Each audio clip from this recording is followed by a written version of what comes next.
Diabète, un mot que nous avons tous entendu, mais dont beaucoup ne comprennent pas vraiment l'impact. Un mot qui résonne comme une sentence pour certains, une menace pour d'autres.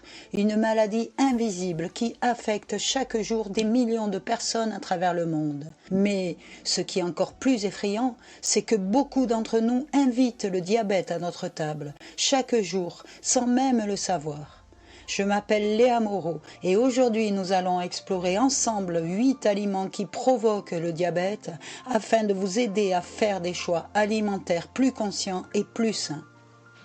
Premièrement, examinons de plus près les aliments sans sucre ou diététiques. Ces aliments ont longtemps été commercialisés comme étant la solution saine pour ceux qui cherchent à réduire leur consommation de sucre. Cependant, ils contiennent souvent des édulcorants artificiels ou des alcools de sucre pour compenser le goût. Bien que ces substances soient moins caloriques que le sucre, elles peuvent encore affecter votre glycémie. De plus, certaines recherches suggèrent que ces édulcorants pourraient perturber l'équilibre du microbiote intestinal, un aspect crucial pour la santé métabolique. Par conséquent, plutôt que de se tourner vers des produits sans sucre ou diététiques, essayez de consommer des aliments naturellement faibles en sucre, comme les légumes frais, ou utilisez des édulcorants naturels tels que le miel d'acacia ou le sirop d'érable avec modération. Ensuite, l'alcool peut contribuer au développement du diabète de plusieurs façons. Les boissons alcoolisées sont souvent riches en calories, provoquant une augmentation de l'apport calorique et une prise de poids. L'obésité est un facteur de risque majeur pour le développement du diabète de type 2. Il a un effet sur la sensibilité à l'insuline.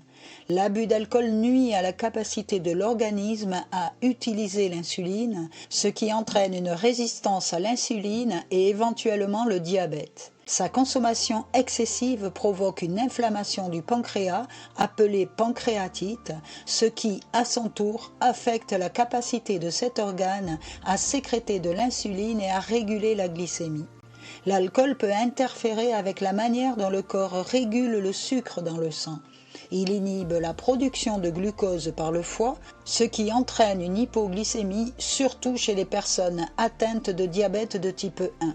Pour prendre soin de votre santé, n'oubliez pas de vous abonner. De nombreuses céréales pour le petit déjeuner, en particulier celles destinées aux enfants, contiennent des quantités élevées de sucre ajouté. Une consommation régulière de ces céréales peut entraîner un surpoids et une obésité qui sont des facteurs de risque majeurs du diabète de type 2. Les céréales raffinées et transformées sont souvent faibles en fibres. Ces derniers aident à ralentir l'absorption du sucre dans le sang, ce qui peut aider à prévenir les pics de glycémie. Elles ont souvent un indice glycémique élevé, ce qui signifie qu'elles sont rapidement décomposées et absorbées par l'organisme, provoquant une augmentation rapide de la glycémie. Voici quelques critères à prendre en compte lors de l'achat de céréales. Recherchez des céréales à base de grains entiers, c'est-à-dire l'ensemble du grain, le son, le germe et l'endosperme. Ils sont plus nutritifs et riches en fibres que les grains raffinés. Les fibres aident à ralentir la digestion, ce qui limite les pics de sucre dans le sang. Recherchez des céréales contenant au moins 3 à 5 grammes de fibres par portion. Évitez les céréales avec du sucre ajouté. De nombreuses céréales sont riches en sucre ajouté, ce qui peut augmenter le risque de prise de poids et de diabète. Recherchez des céréales avec peu ou pas de sucre ajouté. Vérifiez la teneur en protéines. Les céréales qui en sont riches aident à vous rassasier et à maintenir une glycémie stable. Les céréales à base de grains entiers, de noix et de graines sont souvent une bonne source de protéines. Lisez l'étiquette nutritionnelle. N'oubliez pas de la vérifier pour connaître la teneur en calories, en graisses saturées, en sodium et en sucre. Une céréale saine devrait être faible en sucre et en graisses saturées et raisonnable en calories et en sodium.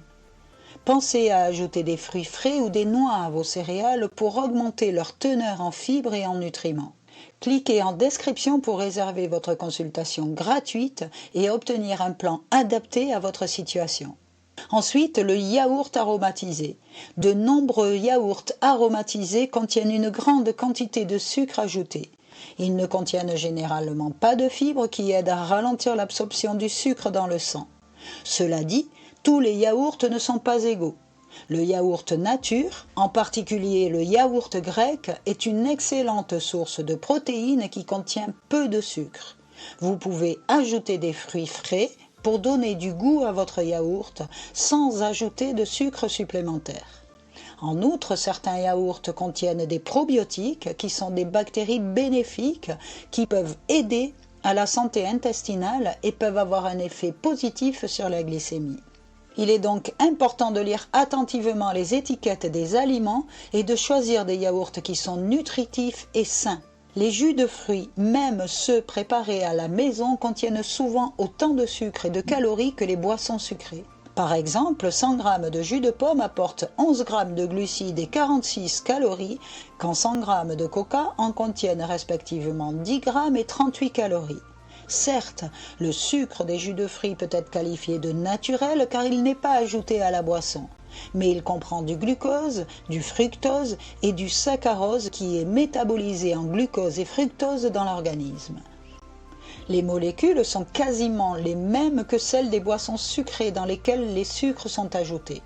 Il faut noter aussi que par rapport aux fruits entiers, les jus contiennent moins de fibres, même s'il y a toujours la pulpe, qui sont des molécules importantes pour ralentir le passage du fructose dans le sang. Si 100 g d'orange contiennent 2 g de fibres, un jus d'orange en apporte 10 fois moins. Il est à noter que même les autorités de santé très conservatrices en termes de nutrition déconseillent aussi les jus de fruits. Le Programme national nutrition santé indique « Les jus de fruits, quels qu'ils soient, sont très sucrés et pauvres en fibres. Si vous en buvez, il est recommandé de ne pas en consommer plus d'un verre par jour et de prendre alors plutôt un fruit pressé. » Les pommes de terre, en particulier sous certaines formes, augmentent le risque de diabète de type 2 pour plusieurs raisons.